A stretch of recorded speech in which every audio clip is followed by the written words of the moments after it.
guys, welcome to my channel. My name is Sachin and I hope you all are fine. So dear boys and girls, today I will tell you JEE 2021 April attempt cut off for JEE Advanced 2021. So ये video बहुत important है आप लोग के लिए, तो इसको शुरू से लेकर लास्ट तक देखिएगा। और अगर अभी तक आपने इस चैनल को सब्सक्राइब नहीं किया तो सबसे पहले इस चैनल को सब्सक्राइब कर लीजिए and don't forget to press the bell icon to get all the notification from us. तो चलिए वीडियो शुरू करते हैं।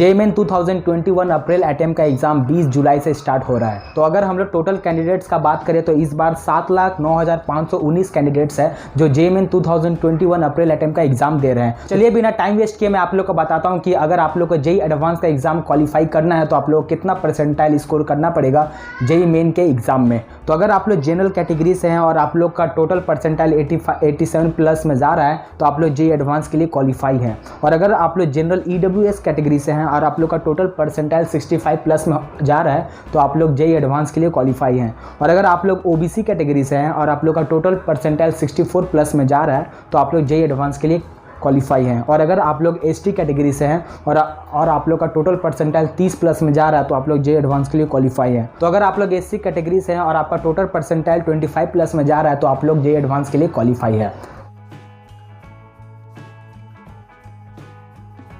जो मैं आप लोग को डेटा बताया वो प्रीवियस ईयर से एनालाइज करके बताया हूँ, तो ये 100% एक्यूरेट नहीं हो सकता है, थोड़ा ऊपर नीचे हो सकता है। ये डेटा से आप लोग को एक आइडिया मिल जाएगा कि आप लोग को JEE एडवांस क्लियर करने के लिए आप लोग को कितना स्कोर करना पड़ेगा JEE 2021 अप्रैल अटेम्प्ट के एग्जाम के लिए। चलो आज के लिए बस इतना ही। और अगर अभी तक आपने इस चैनल को सब्सक्राइब नहीं किया तो सबसे पहले इस चैनल को सब्सक्राइब कर लीजिए फॉर मोर न्यू अपडेट्स।